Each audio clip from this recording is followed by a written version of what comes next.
Hi all and welcome to another edition of Hibernation Heroes. I'm Adam Hawes. This is where we catch up with a rugby league legend to try and get us through another lockdown at home. And I'm happy to say joining us today is Balmain legend Benny Elias. Welcome. Yes, how are you, Adam? It's certainly testing times and really a time of God only knows what's going to happen the next day. How are you coping at home, locked inside and not having any footy to watch? I can certainly share everybody's frustration of not being able to get out there and, you know, even just to do the things normally that we just take for granted. Now let's have a quick recap of your career, Benny. A true Balmain boy. You played between 1982 and 1994, 234 first grade games, including a sneaky 33 field goals, if you don't mind. 22 state of origins for New South Wales, 14 test matches for Australia. An incredible career. Do you take a lot of pride in the fact that you are a one-club player? You played your entire career for the Mighty Tigers. Yeah, look, it is. You're right. And playing at one club is certainly a very special trait, that's for sure. Not many people have done it. And I feel very proud that I did that. I had many and many a time to leave the club. So too with Blocker Roach and Wayne Pearce and Gary Jack at the time and Paul Sirenen. I mean, we all had opportunities to go elsewhere, but we were very fortunate to have a very good CEO in Keith Barnes, who's an absolute legend of the game, on and off the football paddock. He had that great nous of keeping everybody together and making it a family. You played under a lot of great coaches in your career, Benny. I love a good ranking system, so I'm going to ask you to rank the top 5 coaches you ever played under. It doesn't have to be just Balmain coaches. I want you to start at number 5. Who have you got there? Well, at 5, I've got to say I was very fortunate to go on a kangaroo tour in 1990 with a lot of great talented players. And I went over as a second hooker, and Wallace was the number 1 hooker. And they played the first game at Wembley, and we got ourselves well and truly smacked in that first game. And we were against, this was just something the Australians always just dominated for decades and decades. We were the superior the nation when it came to rugby league, and we certainly had our backs to the wall. Ellery Hanley was the captain of England, and they were playing exceptional football. Bozo was the coach, and he made some very, very big decisions.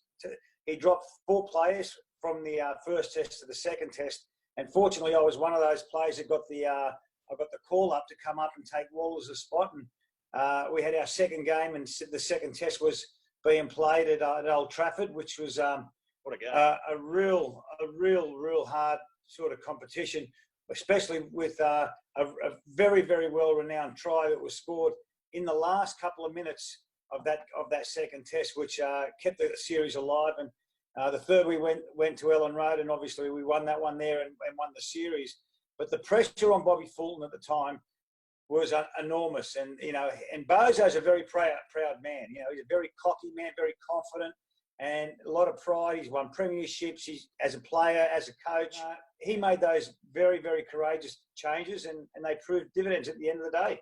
Yeah, it could easily have gone the other way, couldn't it? That second test match, Mal Meninga scoring that incredible try. What a moment that was. Right, who you got at number 4? I know it's going to raise a lot of our eyebrows, but Alan Jones comes in at number 4. Alan Jones came to our club in a very testing time, and he came to the club and did a lot of work off the paddock that coaches just don't normally do. You have a look at the results, and people will look at the results at Alan as a coach at the club, and it was not very impressive. But what he did for the players off the football paddock was exceptional. It was extraordinary, and there were a lot of people who were troubled off the football paddock, and he seemed to take that as a priority. And that reasoning, I give him the number 4 spot. Okay, yeah, it's not all wins and losses. It's also about player management. And AJ obviously did a good job in your eyes. Right, who's number 3? Is the great Frank Stanton. I came to grade in 1982, and Frank Stanton was the coach there. And I was a young kid of all of 18 years of age. And Blocker Roach was just coming through. He's just coming through the grades, and Paul Sirenen, and we're all babies there. And Frank Stanton, working with Keith Barnes, had a great relationship on and off the football paddock, and they seemed to have gelled a great team together at the young Tigers. And it was Frank Stanton's great ability to be very creative. He was the first bloke that really truly showed me the creativity of being a coach. And Frank's attitude was was very stern. He always knew that he was the coach, and when he came into the dressing room, you knew it was business, and you just never stuffed around when Frank was in the dressing room. And very serious bloke. They called him. His nickname was Cranky Frankie, and that was the reason was he was one of those blokes that just never saw any humour in anything. He was always a serious dude. But his ability, he had Neil Whittaker, who was the captain and the club captain at the time, and also was the hooker. And he demoted Neil Whittaker and put me in front of him, and that was a very courageous decision. And he put a lot of confidence in me. So at number 3, I give Frank Stanton my thumbs up. Okay, Benny, it is time now for your number 2 coach. Well, that goes to Gus Gould. Without a doubt, Gus Gould had a massive impression of me playing with him at State of Origin level.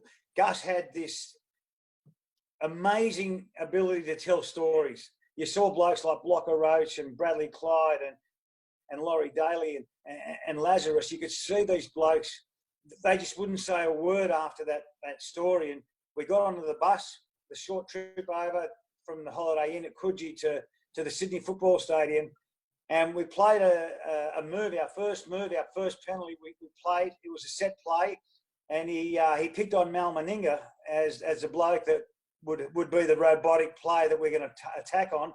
And Bradley Clyde went around the outside of Mal Meninga, and he scored a try in the left-hand corner of the Sydney Football Stadium. And I walked back and I just shook my head thinking, my God, how clever is Gus Gould? And wasn't there some sort of story that he gave you your own football at training and gave another football to the rest of the team? What was that about? Well, he was being a smart ass. Simple as that. You know, he wanted to be, he thought that, you know, Benny, you're hogging the ball. You're taking the ball and using it all the time. I'm going to give you your own ball. So here you go. Make sure you, and so I thought, well, you know, if he's going to give me the ball, I'm going to make sure I get the game ball.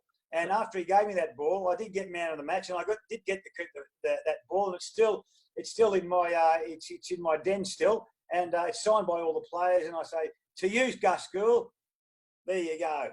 I thought you were going to say something else there, but yeah, Gus Gould, he helps out again. All right, so he was a coaching great, Phil Gould. I'm looking forward to your number 1. Who is it? Before I answer who I think's number 1, I just want to go through the great coaches that I also had throughout my career. The great Ted Glossop was one, and Terry Fernley was another one. I had the great Wayne Pearce, obviously my ex-player that I played with. I had 1 year with him. Jack Gibson, Graham Murray, Laurie Fryer, Bill Anderson, Tim Sheens, Don Ferner, and then obviously Bob Fulton, Alan Jones, Frank Stanton, Gus Gould. But the best and the number 1 of all coaches who had the greatest impact on my career, the bloke who I think is the master and really still to today is one of the most talented coaches of all time, and that is Warren Ryan. And I know there's a lot of criticism because he did replace 2 of my best mates in Blocker Roach and Paul Sirenen in the '89 grand final. But Warren Ryan was probably the greatest, the greatest reader of a football game. His ability to understand the opposition, his ability to have game plans every week, different plans for different sides, was phenomenal. The way he approached the professionalism at training. He took over the reins of Frank Stanton, who was basically the foundation, and he took it over and kept our side together and got us to 2 grand finals. Unfortunately, we didn't win any of them, but he got us to that position of 2 great grand finals. And look, love him or hate him, he was the maestro. Gus Gould learned everything off Warren Ryan. When I talk about Gus Gould coming in second, Gus Gould Warren Ryan was the teacher. Gus was the student, without a doubt. For knowledge, for tactics, for professionalism, for skill, and for vision and understanding the game, Warren Ryan gets the nod. Well, Benny, thank you so much for joining us on Hibernation Heroes and giving us a bit of an insight into your illustrious career in the 80s and 90s. We'll see you around, huh? It is certainly trying times for everybody at the moment. And, you know, as we all say, you know, this community of rugby league is a very special one. Everyone watching this today obviously loves rugby league, and that's the one thing that we've all got in common. And look, all I can do is pray and hope that we get back to normality in a very short time. Lovely to talk to you, Adam. You're a good man, and I wish you all the very best, champion. Yeah, well said, BE. Thanks very much. You're an absolute legend of the game. There he is, Benny Elias. Thank you for watching Hibernation Heroes. Stay at home, stay safe. See you next time.